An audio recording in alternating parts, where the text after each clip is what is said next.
Blog Talk Radio.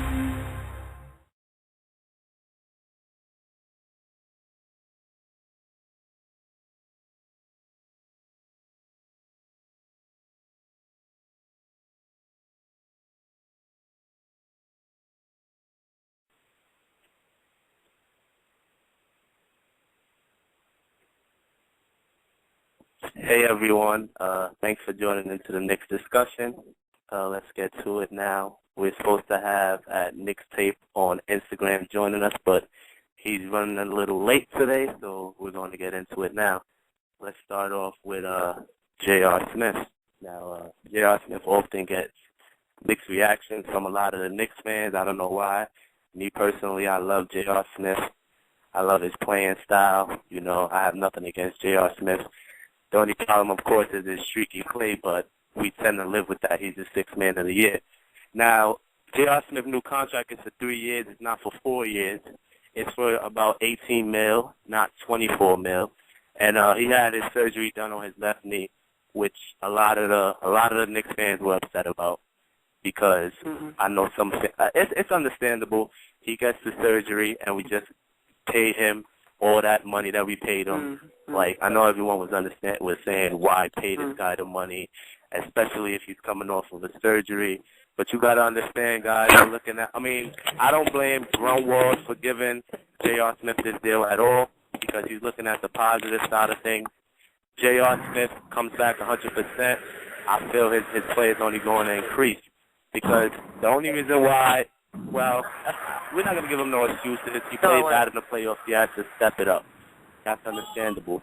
But during the regular season, the sixth man of the year, he averaged 18.1 points a game. In the postseason, that dropped to 14.3. Now, all his numbers dropped in the postseason. We all know that. His field goal percentage was 42.2% in the regular season compared to just 33.1% in the playoffs. His 3-point percentage went down, too. In the regular season, it was 35.6 compared to 27.3 in the postseason. Now, I want to know what you guys think on the deal that the Knicks gave J.R. Smith. What do you guys think? Was it a good deal? Are you happy that he's a Knicks for years to come? What do you guys think? What do you guys think of the J.R. Smith deal? Yeah. What's your name? Where you from? Thanks for calling in. Who, me? Oh, shit. Yeah. Robert, yeah, you on. My name's Rob. I'm from New Jersey, South Jersey. Thanks for calling in, Rob. Thanks for calling in. Yeah, of course, dude. I think his deal that he got with the New York Knicks was actually not that bad for both sides, because I'm sure JR wants to stay with a contending team, and I don't think he wants to do what James Harden did and go to an entire team and be maybe one of the top faces of the franchise. But I think he'll do great just coming off the bench, just taking lower money. Because I know if I was J.R. Smith, I would take less money and then come off the bench and just do my thing. But other than that, money-wise, it was actually a pretty good deal for both ends. We were glad to bring him back, I'm sure. And sure we were just, and I hope maybe if Carmelo Anthony stays with the New York Knicks. Yeah, Melo should stay. I'm almost positive Melo's going to stay. Melo's a New York guy. He's not going to leave. You know, he was not born in Brooklyn, but Melo's from Brooklyn. I'm pretty sure he's going to stay loyal to us. I'm not worried about Melo leaving at all. Those crappy rumors were started by Stephen A. Smith. What about the other callers on the line? What do you guys think of the J.R. Smith deal? You guys happy he's back? What do you think? Yeah, I'm excited. He was a big piece to New York. Without him, I don't think the New York Knicks would have made it to the second seed in the East, especially with Carmelo having those injuries and JR having to take over and hitting those 2-game winners early in the season. So I don't think the Knicks would be in that big of a position without J.R. Smith. Yep, that's definitely true. Definitely true. But any other callers want to say anything else on the whole J.R. Smith deal? Well, I think J.R. definitely, you know what I'm saying, the Knicks got what they were looking for in J.R. They got a short-term contract inside of their budget. You know what I'm saying? And they know the type of scorer that he is. They give him offense off the bench like the other caller was talking about. But at the same time, that contract expires about the time they want to start looking for more talent in the 2014-2015 season. You know what I'm saying? So big time agents. What do you think? But do you think that within these 3 years that the Knicks could contend for a title with J.R. Smith? Because we got to think about the present. Well, I mean, they definitely, it depends on how you fill out the rest of the roster. Because obviously we don't really got the money. You know what I'm saying? But J.R. Smith definitely gives us our best option at getting a title because we definitely couldn't get one without him. You know what I'm saying? So, who's all these other people talking in the back? Hold on.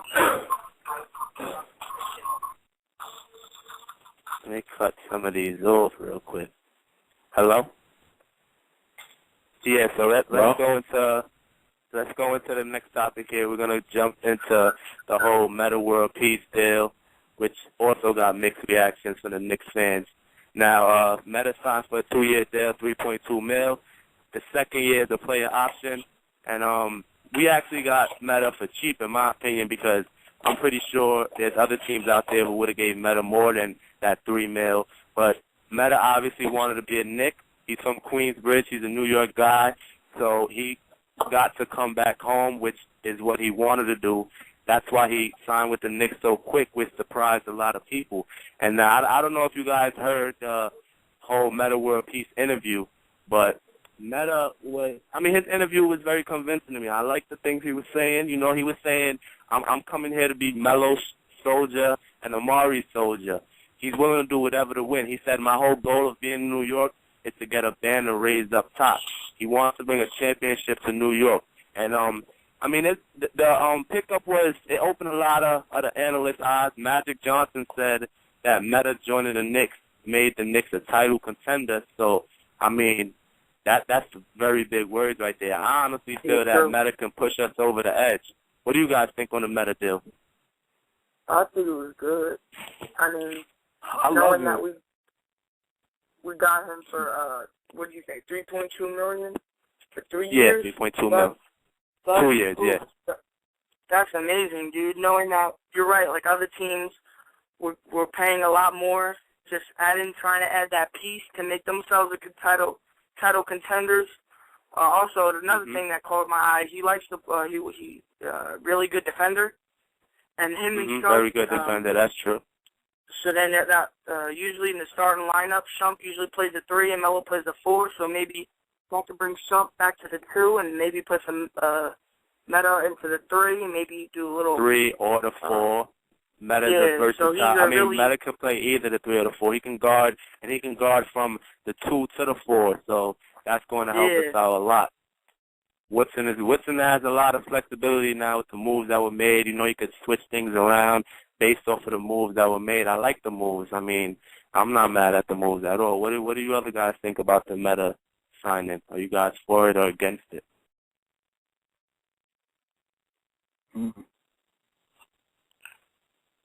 I'm for it, man. Reason? What's the reason? Honestly, I think this should have happened when he first got drafted, and he even wanted it to happen, but someone that was in charge didn't let it happen, and we all know what happened after that.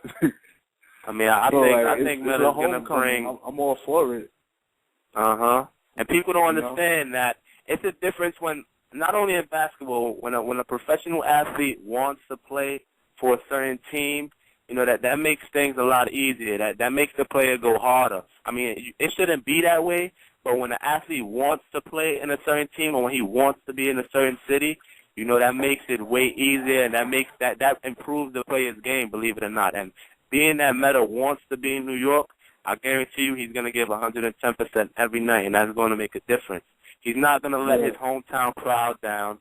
He's gonna have his family in the stands. You know, he's from Queensbridge. That's right around the corner. He's gonna have his family in the stands. He's not gonna let his fam and his friends down. Like, that's very big, and I think that was a great sign. Exactly. Nas is gonna be there in the stands. He's gonna have his whole hood in the stands. You see him shout out his hood when he won the championship. You think he's going to let his hood down? He's not going to let his hood down. Metta's going to be there giving 110% every night, man. That was an excellent pickup. Any other thoughts on the Metta pickup? Yeah, I like it. I mean, like I said before, the defense is key because we're trying to build around some defense. And usually with Mike D'Antoni was first there instead of Mike Woodson. Mike D'Antoni was just a run-and-gun offensive person and not really focusing that much on solid defense.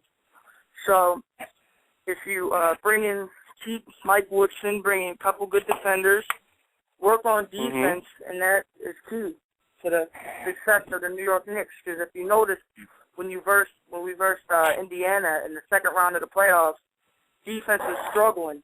And with our defense struggling, usually solid defense turns into solid offense. So that's definitely another. That's true. I mean, I actually think Metta will end up starting throughout the year because there's no reason why Metta shouldn't be out there starting. But another key thing is now Metta is actually going to put fear in opposing scorers' hearts, believe it or not. I don't know what scorer in this league is looking forward to going up against Metta. I mean, I know if I'm playing I'm playing small forward, I'm playing shooting guard, and if especially someone that's in Brooklyn. Yeah, I mean, all of them better worry. Joe Johnson, Paul Pierce, KG, all of them better worry about Metta. I mean, I know if I gotta look forward to going against Metta World Peace, I'm not gonna have a fun night. I know that for a fact. I'm not gonna have bruises on you or something. Exactly. I gotta worry about elbows. I gotta worry about getting thrown into the third row. I gotta worry about everying. I mean, you're basically not safe. You're not safe going against a defender like that. He's definitely an intimidation. Because it brings us that Anthony Mason, Xavier McDaniel, Charles Oakley type of player. Exactly. I mean, we had that last year with K-MART. He's great. That's why K-MART has to be re-signed too. Yep. Yeah. I think Metta is definitely going to bring the old school style of play back, man. The intimidation and the heart. He's gonna have. I can't wait, man. What you guys think about K-MART? Let's jump to the K-MART thing now. I mean, K-MART still hasn't re-signed with us yet. I mean, it's both sides have said. Both sides have said that. I mean, the Knicks are obviously interested in bringing K-MART back. K-MART has posted on Instagram pictures, bring K-MART back, which is saying, I guess he wants to come back to New York, but still no deal is happening. Yeah. I mean, what's going on? Why you guys think that's the case? I think that's a hit or miss, to be honest with you. Because think about the power forwards that we have right now with C.J. Leslie, of course, Carmelo playing at the forward, but also Andrea Bargnani and Amari Stoudemire. Like, with C.J. Leslie staying in the rotation, I'm sure Jeremy Tyler also is getting in the mix. But C.J., for one thing, C.J. and Jeremy Tyler, those two guys are definitely going to have to work their way into the rotation because, first of all, Mike Woodson isn't going to let those two young guys just automatically jump into the rotation. They're going to have to prove themselves defensively. They're going to have to prove themselves defensively, that's for sure. Because Mike Woodson, you see what happened with Copeland? What was the problem with Copeland last year? He could score, but he didn't play defense. That's the reason why Mike Woodson didn't play Copeland. Yeah, CJ doesn't really. I mean, CJ looks like a string bean. So I mean, I'm not against CJ. I think the kid has potential. Don't get me wrong, but I think he has to bulk up a little bit, and he has to prove himself defensively. Because in the summer league, I didn't really see it from him yet. I didn't really see him prove that he could play defense yet. Training camp is going to be pretty interesting. That's all I'm saying. That's true. Because if you don't prove yourself defensively for Mike Woodson, offense, he'll go. Yeah. On offense, he's going to drop buckets. That's for sure. He's going to drop buckets. But Mike Woodson is defense first. So if you don't prove yourself for him defensively, he's not going to play you. We already seen that with the recent players we have. If you don't prove yourself defensively with Coach Woodson, he's not going to play you no matter if you can score 40 points. I mean, unless you're Carmelo, of course. But other than that, you got to play defense. You have to prove yourself to him. Yep. But then that brings me to worry about Melo's chances of winning MVP this year? I mean, of course, he's going to have to outdo LeBron James, he's always going to be up there for the MVP. But it's all going to come down. Oh, yeah. I mean, I don't wish no injury on no player, but Hold yeah, on. nah, unless... Hold on, ready? Listen to this, though, ready? Yeah. If you, did you, any of you guys hear about that one person who voted for Carmelo Anthony as to get the MVP? Yeah, it was a he got voted out by Stephen. And I think that yeah. guy was 100% right. Like, not even me just being a diehard Knicks fan. It's true, because if you think about most valuable player, that means most valuable player to the team. And I don't know if this is just an opinion, but if LeBron James left the Miami Heat right now, the Miami Heat would still be a title, or not a title, but a playoff team. So I don't know about that, honestly. I don't even know if there'll be. I mean, if LeBron James leaves Miami will probably go down the drain. Honestly, LeBron James is the guy that makes the Miami. Can't hold up forever. Exactly, and Wade is fine. Wade is a Hall of Fame player. You got to think of that. Like, they're three starting Eastern Conference All-Stars. Like, if you have two of them on your teams, you're going to have a real good chance of being in the playoffs 100%. Yeah, that's true, but being in the playoffs, I mean, maybe as a 7th seed, barely making the playoffs or something like that. Think about this. If LeBron James, those are big shoes to fill right there. Yeah, like if Carmelo Anthony left the Knicks would be nowhere close to a playoff team. Maybe like that's the not 10th seed. That's definitely true, though. That was a great point, though. That was an excellent point. If Melo leaves the Knicks, because we often see throughout the season when Melo is in the game, sometimes our offense is just nowhere to be found. So it's obvious that Melo is a huge part of our team, and that's another reason why I feel he's not going on anywhere. Like, that's something to be hype about. Like, the 2nd seed in the East, like, I think he has the most valuable to any team in this whole league. And then all these writers are shitting on us right now, man. We ain't getting no respect from nobody. It's all good, though. We don't need that. It was the same way last year. No respect from the writers. No respect from the writers, but honestly, I like the way our schedule was going. I mean, C- for, like, our off-season moves. And the Nets got an A+. But look what happened. Always. The Nets are probably going to get an A three old guys. Yeah, and that's the Knicks get 3 old guys, and now they're title contenders, and they're going to be better than the Knicks all of a sudden. The Nets bring in 3 old guys who the Knicks sent home last year. Like, that's what I don't get. I mean, I understand the pieces that are already in Brooklyn, D. Will, Joe Johnson, Brooke Lopez. But honestly, I don't really see KG and Pierce adding much but leadership because they don't have much left in the tank. I mean, those are both 2 future Hall of Fame players, but at this point in their career, what are they going to bring? I mean, KG is going to give you what? Left, man. Yeah, that's what I'm saying. I'm not saying this, like, just because, like, Brooklyn's right near New York, or, like, because it's right near each other, but if you're going to have 2 future Hall of Famers and all 5 of your lineups were former All-Stars or All-Stars, you're going to have a chance at a title. No matter who it is. If you have Hall of Famers on your team, you're going to have a chance. But like you guys said, I don't think they're going to do anything. I mean, KG might help on the rebounding, maybe if you monitor his minutes. But Paul Pierce is always going to be Paul Pierce, hit some good shots here and there. But, you're not I mean, rumors that Paul Pierce is coming off the bench. He even said it himself that he's going to be a glorified role player. Wow. Yeah. I mean, actually, both of them said that. Both of them said that they're not here to be star players. They're here to be role players. But, it's crazy that the management and Paul Pierce and Kevin Garnett themselves, they're not on the same page because the management brung those 2 guys in. I'm not counting Jason Terry out, but mainly Paul Pierce and Kevin Garnett. Management brought those 2 guys in to be title contenders, not for them to be role players. You get what I'm saying? Like they weren't brought into Brooklyn to be bench players. They were brought into Brooklyn to possibly cheesecake and that's it.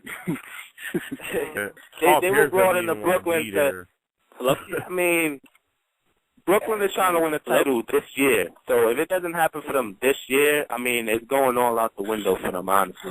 Yeah, but let's get into too much money. Let's get into another salary topic cap here. For NBA We're gonna get into the let's talk a little bit about Bargnani now. What do you guys think about Bargnani? Like, do you like what he brings to the table? I mean, let me start with what I like. I always thought that he was always one of my favorite power forwards, centers. Not because he's a Knick now, but I've always liked his game. He's just not been healthy recently. So I'm sure, just like with Mike Woodson did with Chris Copeland, developing his offensive game, I think he'll help out Bargnani. And Mike Woodson might be right. He will turn his game around. And thinking that we're getting rid of a 39-year-old power forward and Marcus Camby, who doesn't really do much and is injury-prone, and Steve Novak and a couple picks for a former first-round pick on Andrea Bargnani, that's not that bad. I mean, Camby didn't do much. Camby, like I said before, Camby got his deal, I think, out of respect. The Knicks paid him what they paid him out of respect. Because Camby got that money just because... Yeah, go ahead. Yeah, but like I said, Camby got that money just because he was on the 1999 finals team, and I think they gave him that deal out of respect. I mean, they were expecting him to produce more, obviously, which he didn't, but I'm not mad at Camby. Once a Knick, always a Knick. He was here on one of the greatest teams, in my opinion, of all time, most underrated 1999 team that made it to the finals. Unfortunately, they came up short, but yeah. But what do you guys think about Bargnani though? Let's get back to that. What do you guys think he brings to the table? I mean, the positives and the negatives. What do you think? Well, the negative, I told you this on the other show. My pops already shut that down. He called him a fucking bum. So that was my dad's opinion of it. And honestly, I haven't really seen that much from him. No? So, like, show me something. Show me that you want to play in New York. We'll see what happens when the season starts. He said that. I mean, he was happy that he's getting a fresh start now in New York. He was looking forward to that because his career was basically going down the drain in Toronto because, Toronto was horrible, even though now Toronto is on the come-up. But when Bargnani was there, Toronto wasn't a winning team at all. So now you look at it, he's coming to New York with the pieces that's around him. I mean, he's coming to a winning team now, which he's never been on in his career, mind you that. So that may change his mind state. A player gets put into a winning atmosphere, that could change everything for them.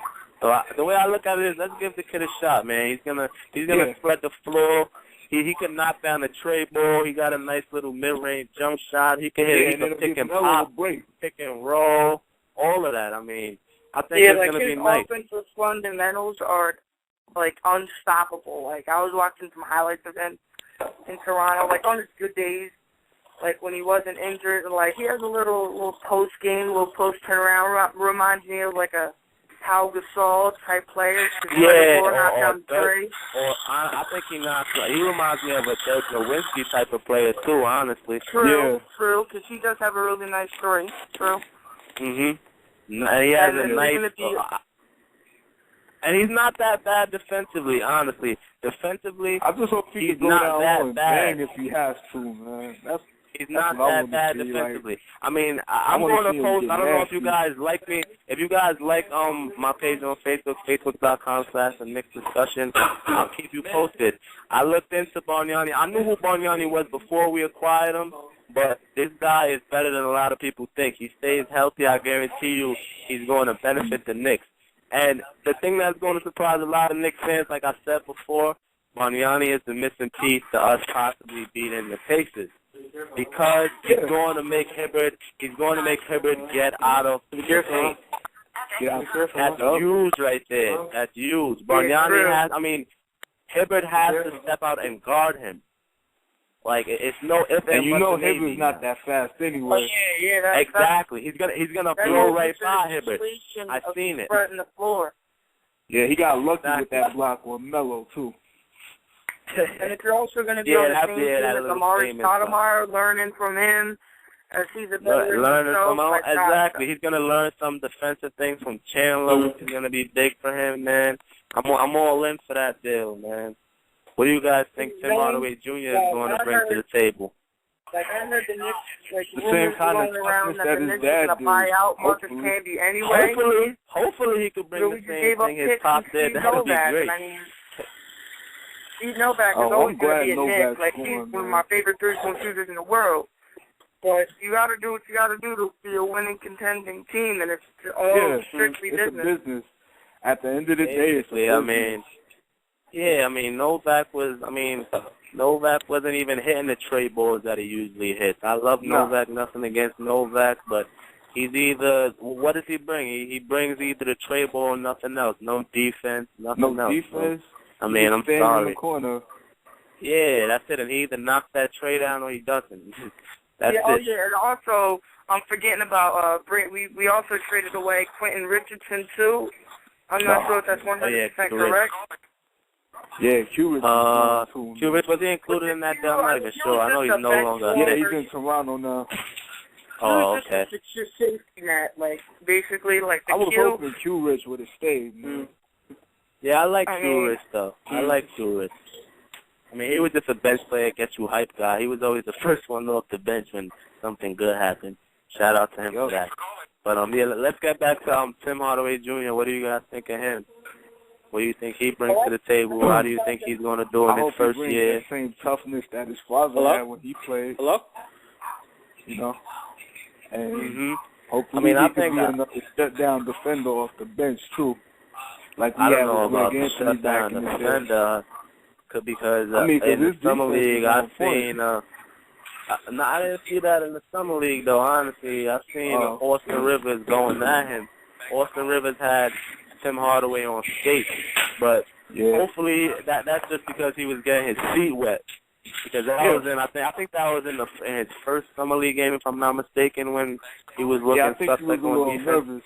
I think, maybe he was a little nervous. When you first go to the NBA spotlight, the college game to the NBA game is going to be different, a lot faster pace. So yeah, he was just like he was just getting his feet wet.